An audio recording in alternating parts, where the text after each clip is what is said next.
William Shakespeare's poem Romeo and Juliet here is taken from his one of his tragedies, Romeo and Juliet. Two stanzas are given here for our study. That is, the first stanza is taken from Act 1, Scene 5, and the second stanza is taken from Act 3 and Scene 3. So, in these two stanzas, Romeo and Juliet's passionate and intense feelings are expressed towards each other.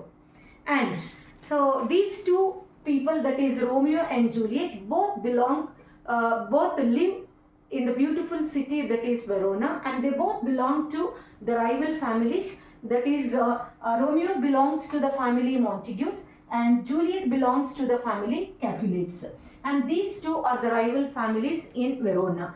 And when Romeo wanted to see Rosalind, he attends the party or the supper which was hosted by Lord Capulet.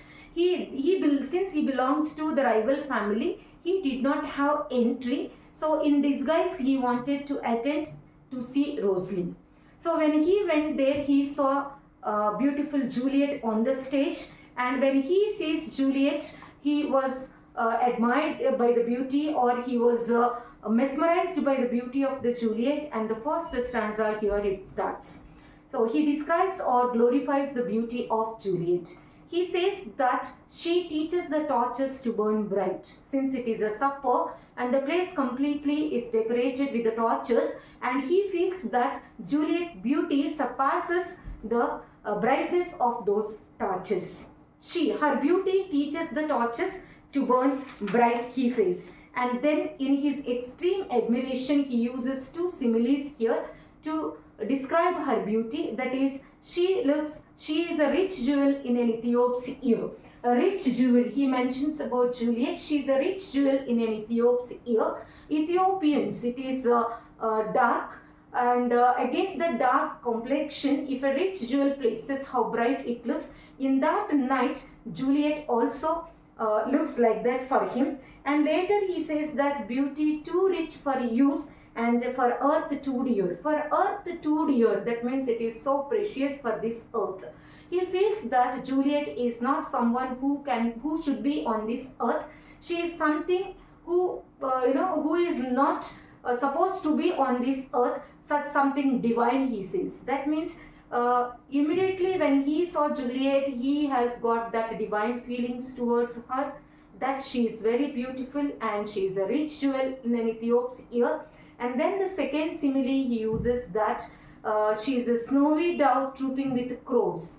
Trooping with crows. Crows here he means about the other women or the other ladies who are dancing around Juliet. He feels Juliet is like snowy dove. With these phrases like snowy dove or rich jewel, he wanted to glorify the beauty of Juliet. And also he says that as yonder lady her fellows, as yonder lady, yonder over there.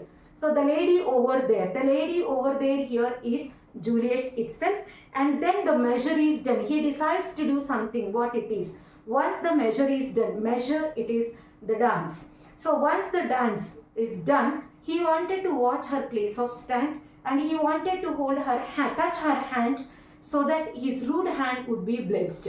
A rude hand, when he used this phrase, he considered himself as a normal human being, but the other person is something divine. So when he touched that divine thing, so he would be blessed. So such an expression or such a feeling is expressed in these lines. And in this great mesmerization or admiration, he questions himself. He questions himself whether his heart loved till then. And he says he never saw true beauty till that night. True beauty, yonder lady, snowy dove, and rich jewel, all these phrases are further referred to Juliet.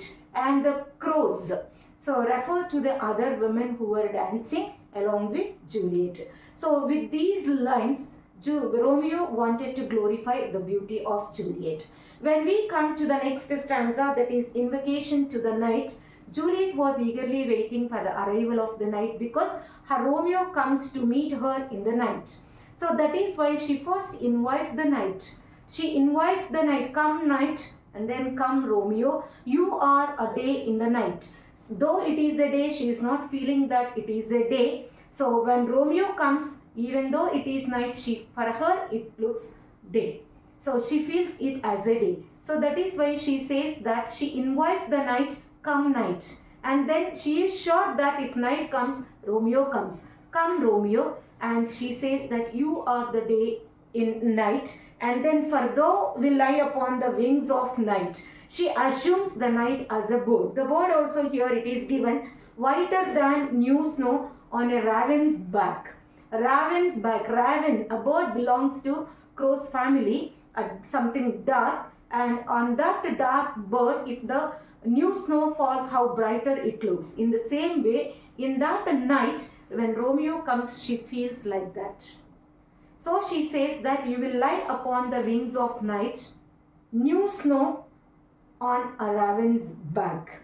And then she pleads the night to come fast. Come night, come Romeo, come night. You are gentle, gentle night, loving night, and black broad night. So she uses these all the phrases in order to invite the night. You are loving, you are gentle, you are black broad night, come fast. And she requests the night, give me my Romeo. So she requests the night to give her Romeo. So because she knows it is very sure that when night comes, Romeo comes. And in that great feeling or intense feeling of love towards Romeo, she makes a wish to the fate. That is, when I shall die, I shall, that is Juliet's death. She is speaking about her own death. When I shall die, take him and cut him into little stars. Take him and cut him. Him here refers to her Romeo. So she wants Romeo to be cut into little stars, and he will make the face of heaven so fine. Face of heaven is nothing but the sky, the moonlit night sky. So when she dies, fate has to take Romeo and transform him into the stars and place him on the face of heaven, that is in the sky, so that what happens? All the world will be in love with night.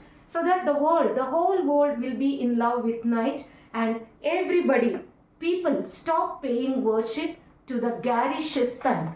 Garish sun, what kind of sun? The unpleasant, unpleasantly hot, the sun. Why is she feeling like that? Because it is day, and in her eagerness she is waiting for Romeo. So the day she feels that it is very long, and that is why she hates the sun. To express her hatredness, she uses the word garish sun, and she also says that people stop worshipping this garish sun when everybody falls in love with the night. When everybody falls in love with the night, when Romeo makes the face of heaven so fine. When can Romeo make the face of heaven so fine? When the fate transform him into the stars. So here, behind this request or behind this wish, what is the intention of Juliet? Juliet wants Romeo to be immortalized to this world.